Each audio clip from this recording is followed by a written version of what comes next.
Hi hello நம்ம எங்கே போகிறோம்னா சமயபுரம் கோயிலுக்கு போகிறோம். அப்படியே பார்த்திங்கன்னா நம்ம மலைமேதா கோயிலுக்கு போகலான்னு சொல்லிட்டு இந்த ஸ்கூலில் தான் இந்த கோயிலேருந்து பக்கத்தில் தான் ஸ்கூலு. அங்கே படித்தேன் சின்ன பிள்ளையில. சரின்ட்டு அந்த கோயிலை போய் சாமி கும்பிட்டு போகலான்னு பார்த்தோம். கடைசியில் அங்கே பூசை நடந்துச்சு. என் பெரிய பையன் பாருங்க ஓடுறான், ரன்னிங்கில் போகிறான்னு சொல்லிட்டு ஓடலாம். நாங்கள் பின்னாடியே வண்டியில் போனோம். பார்த்திங்கன்னா பூசை நடந்துருந்துச்சு. அதனால் போய் உள்ளுக்க பார்க்க முடியல, டைம் ஆகிடுச்சு அப்படின்னு சொல்லிட்டு வெளியே இருந்து சாமியை கும்பிட்டு அப்புறம் பார்த்திங்கன்னா சமயபுரம் கோயிலுக்கு போகலாம் அப்படின்னு சொல்லிட்டு கிளம்பியாச்சு. இது வந்து பார்த்திங்கன்னா தனலட்சுமி காலேஜு. அங்கே டோல் பிளாஸாட்ட இருக்குது. அங்கே பாருங்கள் அந்த ஆற்றுல எல்லாம் மீன் பிடிக்கிறாங்க. நிறைய பேர் பார்த்திங்கன்னா நிறைய மீன் பிடிச்சி வச்சுருந்தாங்க. நாங்கள் பார்த்தோம் பக்கத்துலேயே. அதுக்கப்புறம் பார்த்திங்கன்னா டோல் பிளாஸாவிலேருந்து நம்ம சமயபுரம் கோயிலுக்கு போகிறதுக்கு இந்த தனலட்சுமி காலேஜ் வழியாக மண் பாதை போவோம் அப்படின்னு சொல்லி சொன்னாங்க. அதனால் அப்படி மண் பாதையில் போய் போகலாம் அப்படின்ட்டு நாங்கள் தனலட்சுமி காலேஜோட அந்த மண் பாதையில் போனோம். ஆனால் இது சுற்று பார்த்திங்கன்னா பழைய கோயில் போய் அதுக்கப்புறம் தான் அந்த கோயிலுக்கு போகணும். இது சுற்று தான் உங்களுக்கு. நம்ம எப்பொழுதும் போல் நேராக போனோம்னா ஈஸி. இதுதான் பக்கம்னு சொன்னாங்கன்னு சொல்லிட்டு நாங்கள் அப்படி போனோம். பார்த்திங்கன்னா ரோடும் கொஞ்சம் சரியில்லை. அதேமாரி இது சுத்தம் அதிகம். அப்போ தான் பார்த்தோம் இந்த சைடு பார்த்திங்கன்னா மாடை வந்து ஆற்றுல குளிப்பாட்டியிருந்தாங்க. மாடும் அழகாக நீச்சல் அடிச்சுட்டு இருந்துச்சு. அழகாக பார்க்கவே அழகாக இருந்தது. நீச்சல் மாடு பழகுதுச்சு. எனக்கு நீச்சல் தெரியாது, ஆனால் மாடு நீச்சல் அடிக்காத ரொம்ப அருமையாக இருந்துச்சு. அதையும் அப்படியே வீடியோ எடுத்துகிட்டு அப்படியே நம்ம வந்து கோயிலுக்கு போகலாம் அப்படின்னு சொல்லிட்டு கோயிலுக்கு வந்து வண்டியில் போயிட்டு இருந்தோம். இப்போ ஒரு சில விஷயங்கள் நமக்கு பிடிக்குன்னா அந்த கோயிலுக்கு போய் நடக்கும் அப்படின்னு நினச்சா கண்டிப்பாக கோயிலுக்கு போவோம் அப்படின்னு வேண்டிக்கோங்க. கண்டிப்பாக எதாக இருந்தாலும் நடக்கும். உங்களுக்கு எந்த சாமி பிடிக்குதோ அந்த சாமிக்கு கண்டிப்பாக வேண்டிக்கோங்க. அதுமாரி சில விஷயங்கள் நான் நினச்சேன், அது நடந்துச்சு. அதனால் கோயிலுக்கு போகணுன்னு எண்ணம் வந்துச்சு. அடுத்த வாரம் விசேஷம் வச்சுருக்கோம் இல்லையா, அதனால் இந்த வாரம் போய் சாமி கும்பிட்டு வந்துடலான்னு பசங்களோட நானும் பசங்களும் கோயிலுக்கு போனோம். பார்த்திங்கன்னா இந்த தெருவுக்குள்ளே போய் ரொம்ப நேரம் சுற்றி வந்துச்சு. எங்களுக்கு ஏன்டா நேராக கோயிலுக்கு போயிருக்கலான்னு தோணுச்சு. இது வந்து பழைய கோயில்னு சொன்னாங்க. பழைய கோயிலேருந்து திருப்பியும் இது ஒரு மண்டபம் மாதிரி இருந்தது. அதுக்கப்புறம் திருப்பி சுற்றி ஒரு ரவுண்ட் அடித்து தான் அப்புறம் போனோம். பார்த்திங்கன்னா இது ரொம்ப லாங்கு. சென்னை பைபாஸ் ரோட்லேயே மேலே இறங்கி அது போகிறது தான் எனக்கு தெரிஞ்சு ரொம்ப ரொம்ப பக்கம்.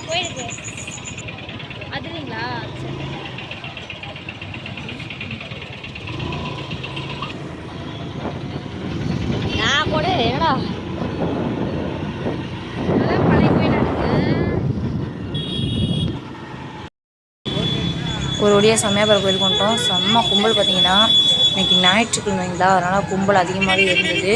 அப்புறம் பார்த்திங்கன்னா ஒருத்தவங்க வண்டி வந்து நிப்பாட்டுங்க ஃப்ரீ தான் அப்படின்னு சொல்லி சொன்னாங்களா. சரின்ட்டு நாங்களும் போய் வண்டியை நிப்பாட்டினா கடைசியில் என்ன சொல்லிட்டாங்கன்னா எங்கள் கடையில் தான் பூ மாலை எல்லாம் வாங்கி ஆகிட்டாங்க. மாலை பார்த்திங்கன்னா ரோஜாப்பூ மாலை 100 ரூபா, எலுமிச்சம்பழம் மாலை பார்த்திங்கன்னா 180 ரூபா. அதுக்கப்புறம் பார்த்திங்கன்னா அது தட்டு எல்லாமே அது தனி ரேட்டு அப்படின்னு சொல்லிட்டு அவங்க ஒரு லிஸ்ட்டை போட்டாங்க. நம்ம ஒரு லிஸ்ட்டை போட்டு போனோம்னா அவங்க ஒரு லிஸ்ட்டு சொல்கிறாங்க. அதை சரி போ அப்படின்னு சொல்லிட்டு நம்ம சாமிக்கு தானே அப்படின்னு சொல்லிட்டு சாமிக்கு எல்லாத்தையும் வாங்கிட்டு நானும் பசங்களும் சாமி கும்பிட கிளம்பிட்டோம். ஏன்னா நம்ம போகிறதே சாமி கும்பிட கணக்கு பார்க்கக்கூடாதான் இல்லைங்களே. ஆனால் அவங்கள்ட்ட சொல்லிடுங்க நமக்கு ரோஜாப்பூ மாலை போதும், இல்லை லெமன் மாலை போதும், எது வேணுமோ அவங்கள்ட்ட சொல்லிடணும். அப்படி இல்லைன்னா அவங்க எல்லாமே எடுத்து வச்சுட்டு நம்மகிட்ட இவ்வளோ அமௌண்ட்டுன்னு சொல்லுவாங்க. நமக்கு தேவை எது வேணுமோ அதை மட்டும் சொன்னால் போதும், அவங்க எடுத்து வச்சுருவாங்க. எனக்கு பார்த்திங்கன்னா ரோஜாப்பூ மாலை லெமன் மாலை எல்லாம் எடுத்து வச்சாங்க. நான் லெமன் மாலை வேணான்னு சொல்லிட்டேன். ரோஜாப்பூ மாலை மட்டும் சாமிக்கு போட்டு இது பண்ணிட்டு போகலாம் அப்படின்னு சொல்லிட்டு வந்தோம்.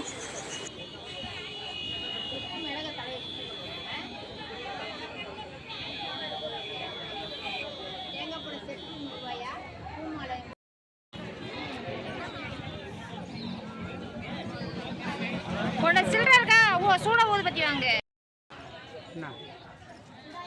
சூடமும் இது வாங்க, சூட வாங்க.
தமிழ்புரம் அருள்மிகு மாரியம்மன் திரு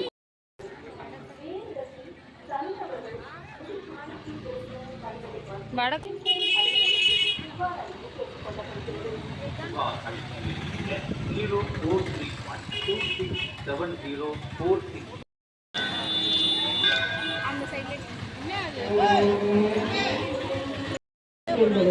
0431267046 கேட்டுக்கொள்ளப்படுகிறது.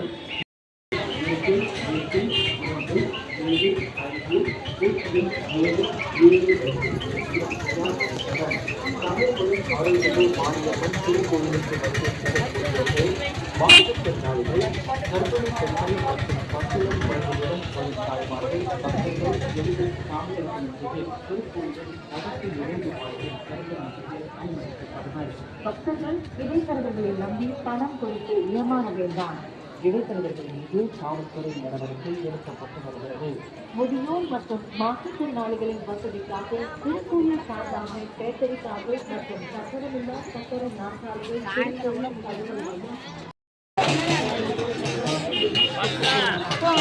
தேட மாட்டாங்களா?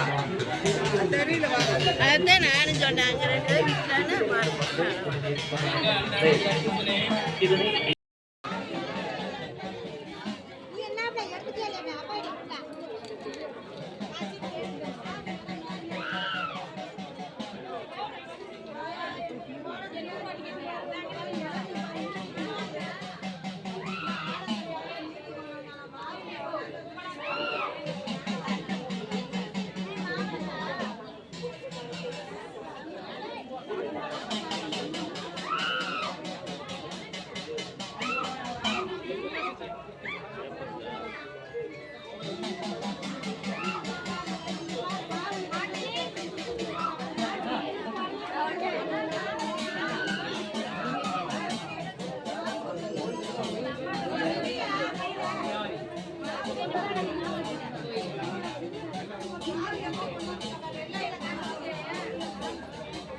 சரிம்மா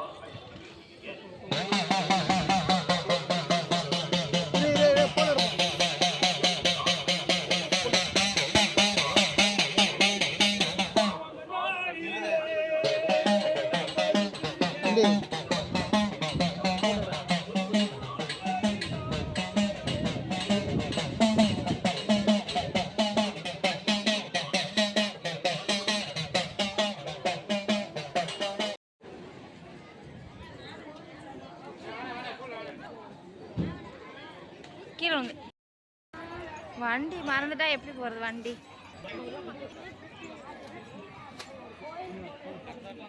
ஆனால் காலை பையன் சாப்பிட்டு போகும்போ